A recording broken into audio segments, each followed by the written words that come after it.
I'm an Honorary Vice President of Carers UK and a Trustee of the Board of Fife Carers Centre, which are both incredible organisations. But I do also want to recognise other organisations that provide support in this area, including Sheffield University's Centre for Care, the Carers Trust and Fife Young Carers, providing support to young carers in North East Fife and beyond in my own constituency.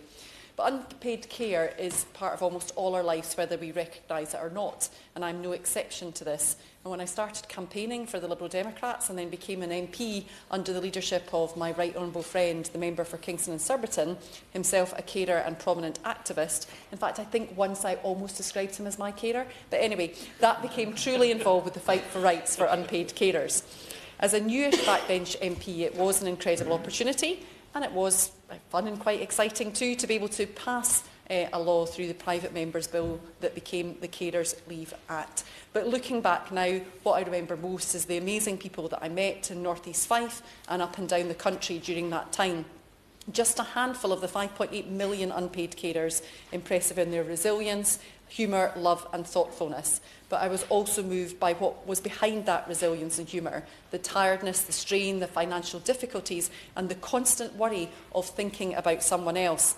And I do want to reflect on the Act and what needs to be done further in my remarks. But what I will say now is it is disheartening that in the 2.5 years since the Act was passed, the evidence suggests that things are still getting worse. And the Carers UK research that the Honourable Member referred to on the state of caring has found that 49% of carers have had to cut back on essentials. In 2023, this was 34%, already elevated from 25% in 2022 and just 13% in 2021. This isn't bad luck or the same impact of the cost of living that we're all seeing. The rate of poverty is 50% higher amongst unpaid carers compared to the rest of the population. This is clearly the outcome of structural inequalities that the government needs to address. There are some other things the government can do immediately to ease the financial burden on unpaid carers, and particularly those in receipt of carers allowance. And I pay credit to the long-standing work of Baroness Pitt-Keithley on behalf of unpaid carers, both in the other place and beyond. And yesterday she questioned the House of Lords Minister of Work and Pensions on when we can expect the publication of the independent review into carers allowance overpayments.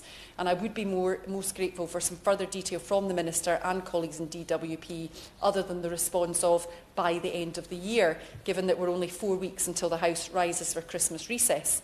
When in that period can we expect that report to be published, and will there be time for parliamentary scrutiny of it? The overpayment scandal has impacted on thousands of people across the UK. The last thing that unpaid carers, and indeed the MPs representing them, want is a written statement hurriedly published late afternoon on the 18th of December. But as we're still awaiting the review and the government's response to it, I'm of course going to set out some of the reforms we need to see to end the financial inequalities experienced by unpaid carers. The carers allowance earnings threshold must be pegged to the minimum wage so that no unpaid carers in work ever again find themselves earning too much simply because the government has made it so. The rules around what unpaid carers can earn must be made clearer, and DWP staff must be trained better to prevent future inadvertent overpayments. And of course, the Timms review of PIP must make sure not to disadvantage unpaid carers. And I should also acknowledge, obviously, that in Scotland, my constituents are now in receipt of the equivalent carers support payment. I do want to return a little bit to the Carers Leave Act, and last night I attended the Carers Rights event that took place in Parliament and was pleased to speak to a number of businesses who are already going above and beyond what exists within the Act. And they're doing that because they believe in it, that it makes good business sense, that it's about that psychological contract and about improving loyalty from employees and retaining them, because staff retention is also a very important thing as well as recruitment. And I'm pleased that the government has published its terms of reference for the review of the Act. That has, in some respect, answered what was going to be my first question to the Minister. But the bad news for them is I've got some other reflections on the back of that announcement yesterday.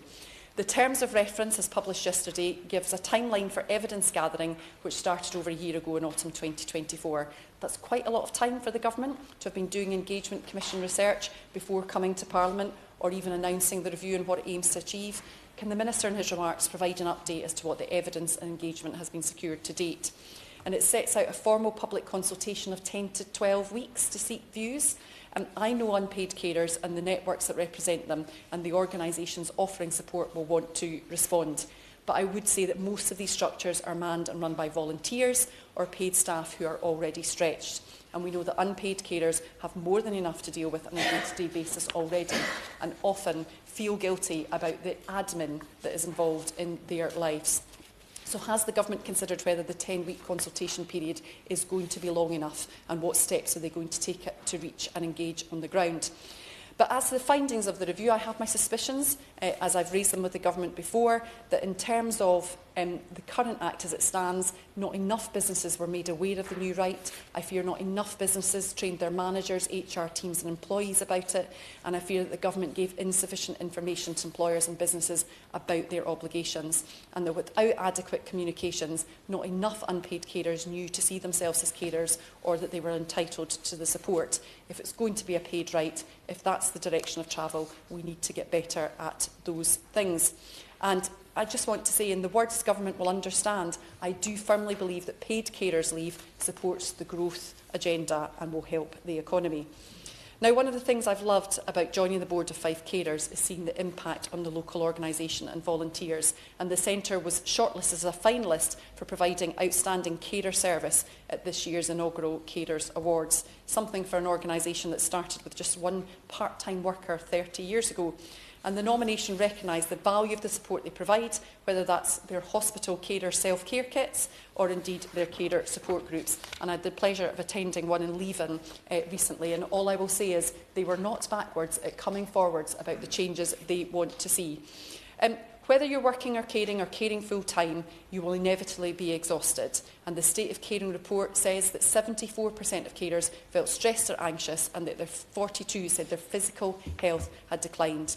We all need a break sometimes. Carers need and deserve it more than most. How do you do that when you have someone relying on you day in, day out? And the answer is funded respite care, and I'm sure my colleague, the spokesperson for Care and Carers for my party, will be mentioning that, given that she has a bill before Parliament to ensure that unpaid carers are offered respite, and I support that wholeheartedly. Hopefully the Minister can give us an update on that too.